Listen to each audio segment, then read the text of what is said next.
재활 운동은 무릎이 굳는 것을 방지하기 위해 수술 후 다음 날부터도 시작할 수 있습니다. 다만 초반에는 체중이 실리는 운동이나 무릎 움직임이 필요한 운동이 아니라 다리를 편 상태로 눕거나 앉은 상태에서 운동을 시작해야 합니다.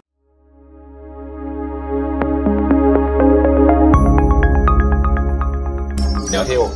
회복기 재활치료의 모든 것 튼튼한맘병원 정호석 원장입니다. 오늘 영상은 무릎 연골 재생 수술을 받으신 환자, 보호자분들 및 수술과 관련해 고민이 많으신 환자분들을 위해 준비했습니다.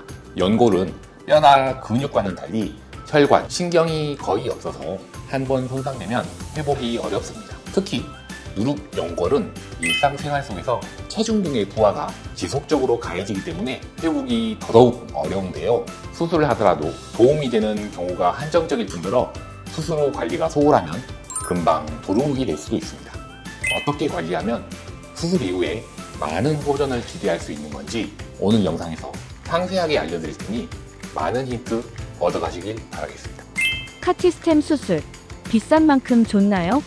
무릎 연골 손상을 회복시키기 위해 많은 수술 방법들이 개발되어 왔습니다.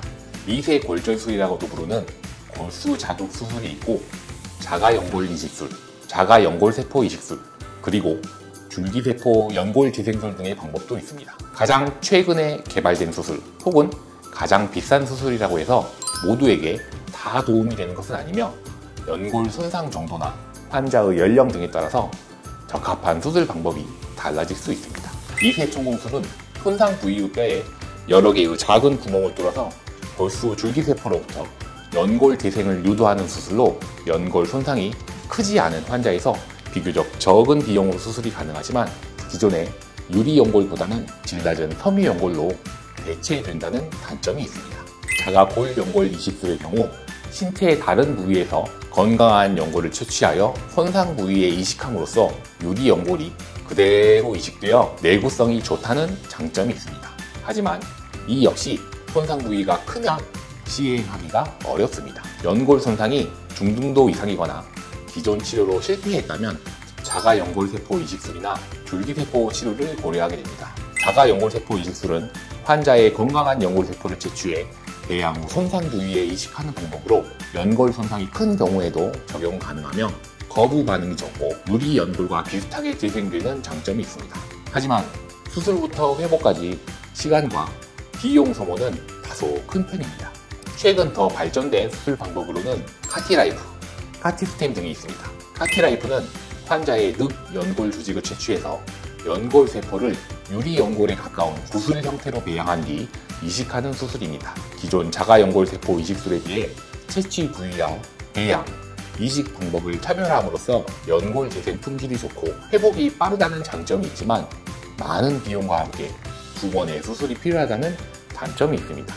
카티스템은 줄기세포 연골 재생술로 손상 부위에 3에서 4mm 정도의 구멍을 여러 개 뚫은 후 동종 제대혈에서 유래한 줄기세포를 주입해 연골 재생을 유도하는 수술입니다. 이 역시 재생되는 연골의 품질이 좋고 중등도 이상의 연골 손상에도 적용이 가능하나 높은 비용의 단점이 있습니다.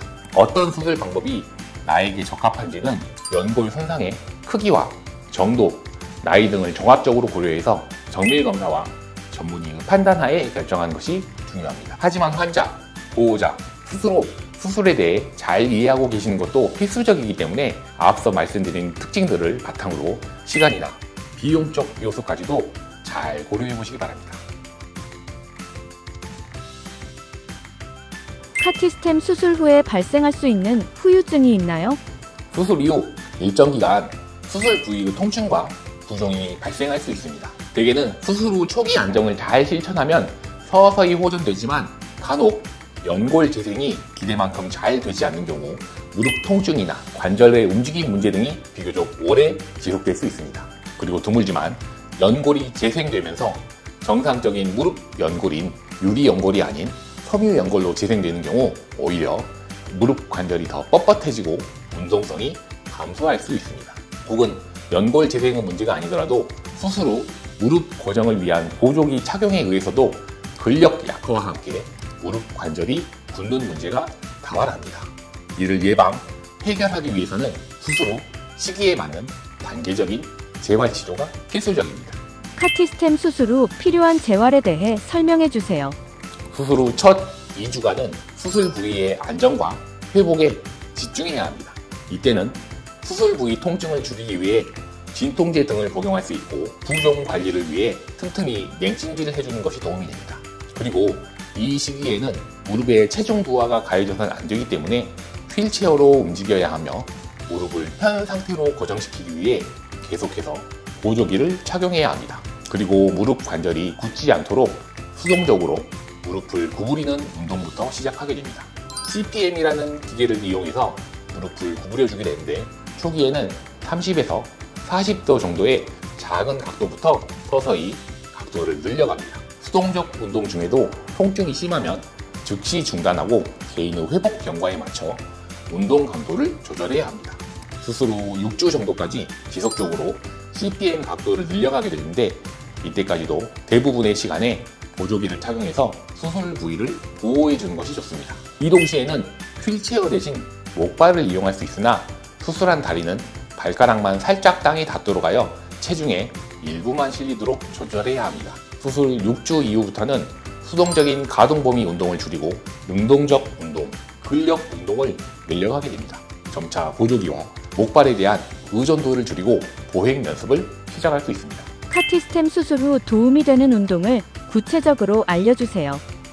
재활 운동은 무릎이 굳는 것을 방지하기 위해 수술 후 다음 날부터도 시작할 수 있습니다. 다만 초반에는 체중이 실리는 운동이나 무릎 움직임이 필요한 운동이 아니라 다리를 편 상태로 눕거나 앉은 상태에서 운동을 시작해야 합니다.